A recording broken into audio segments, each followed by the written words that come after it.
Connecticut's #1 local news. This is Channel 3 Eyewitness News. Good morning, everyone, and happy Friday. Today is March 11th. I'm Nicole Nalepa with some of your top stories this morning. The price of gas in Connecticut only continues to rise, and as of this morning, it is now up 1 cent. So right now, the average price for a gallon of regular is $4.48. One way people are trying to stay ahead of the price increases is by turning to public transportation. The bus company DATCO, which provides vehicles for dozens of cities and school districts, says that they don't have the final numbers yet, but their ridership levels have skyrocketed just this week. And the good news for DATCO is that they buy their fuel months in advance, so the crazy prices have not impacted their bottom line. But of course, that could change if the conflict in Ukraine continues to drag on. Meantime, the state is hoping to be less reliant on gas for public transit going forward. The state will soon get 22 new all-electric buses thanks to an $11.4 million federal grant. And we are also trying to help you save money on gas by checking out the Pump Patrol. This is our new thing where we check and give you a real-time list of the top 10 lowest prices around our state. So you can find that right now in the Channel 3 app or on WFSB.com. According to the CDC, just 2% of the U.S. population now lives in a county with a high COVID-19 community level. That's roughly 7 million people, and it's 16 million fewer than last week. The CDC says that almost 73% of the population now live in a county considered to have a low community level. So if you're wondering about our state, every county in Connecticut is now in the CDC's low community spread level.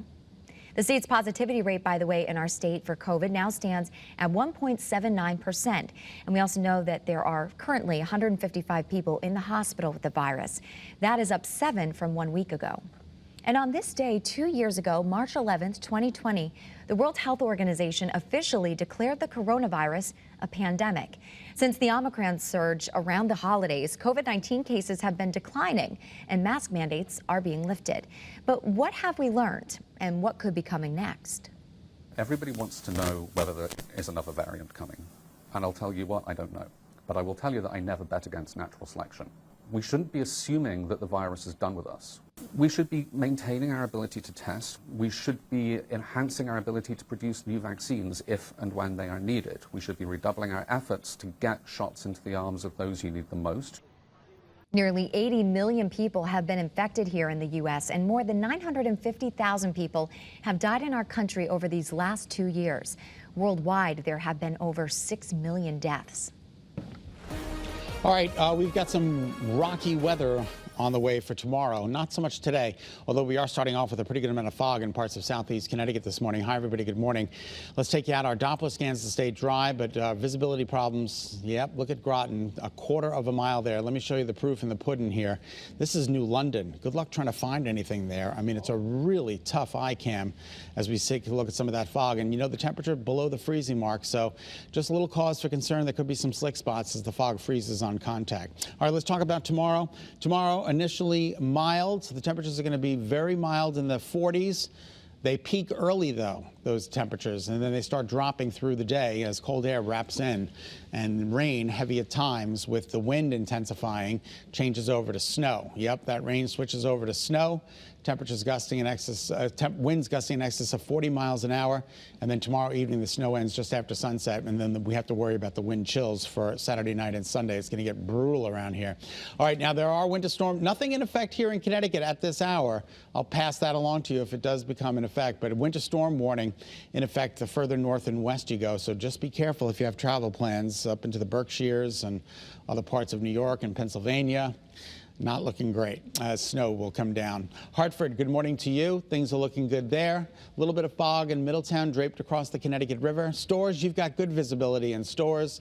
And Old Saybrook, the camera that never disappoints with golden sunshine. Now, the temperatures are pretty close to where they should be for this time of morning and this time of year. We're in the mid to upper 20s, low 30s, but everybody's below the freezing mark, and any fog out there, once again, could be freezing on contact. There's no wind to greet us this morning.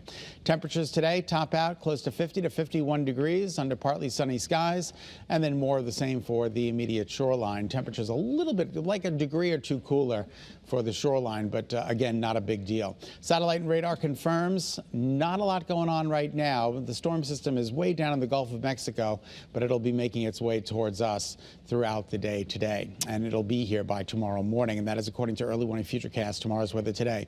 Rain tomorrow morning with mild temperatures, very windy conditions, and then cold air starts pouring in, changing the rain over to snow.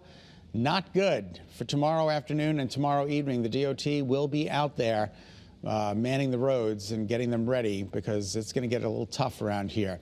The darker blues indicate the heavier bands of snow. So we're calling for anywhere from 3 to 5 inches of snow in parts of northwest Connecticut, as much as 1 to 3 in central Connecticut, and then lighter amounts for southeast Connecticut. Here's the breakdown: 0 to 1, 1 to 3, and 3 to 5 for 3 to 5 plus in parts of northwest Connecticut. So the DOT is certainly going to be out there tomorrow afternoon and tomorrow night. All right, now let's talk about wind chills because it's going to get a little tough. Tomorrow we start off fine, but the winds pick up, the temperatures drop, and these are where our wind chills are headed. This is Saturday night, tomorrow night. It feels like it's in the single digits and low tweens, and then everybody drops into the single digits by Friday morning, if not a little bit below zero. This is a really tough morning Sunday, so you got to plan accordingly. And then Sunday afternoon, it starts to moderate a little bit, getting a little bit better as the winds start to diminish. All right, in the meantime, today, daytime highs in the upper 40s, low 50s. Your overnight lows tonight dropping into the mid to upper 30s. They'll actually be rising overnight into the low 40s. And then tomorrow, the temperatures drop. And again, we're talking about single-digit real feels by Sunday morning. Rain changing over to snow tomorrow. I just talked about the accumulation amounts so that you can plan accordingly. And then Sunday is breezy, partly to mostly sunny. But again, a cold day before moderation kicks in for Monday, Tuesday, and Wednesday. All right, just about 7:07. Nicole, we'll send it back to you. All right, thanks, Scott.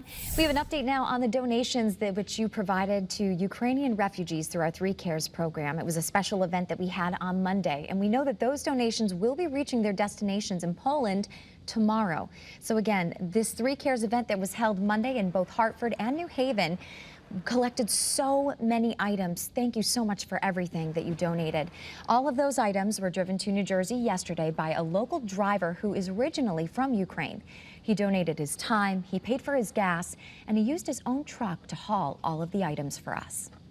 Some people in Ukraine have worse day, so they're losing relatives, they're losing parents, they're losing kids, and I cannot imagine my wife giving a birth, during like bombing.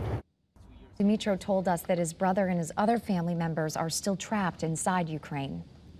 Thank you so much, everyone, for tuning in to Eyewitness News this morning. Remember, you can get news and weather updates anytime on the Channel 3 app. And tomorrow morning, starting at 5 a.m., we have the Channel 3 Kids Camp Telethon.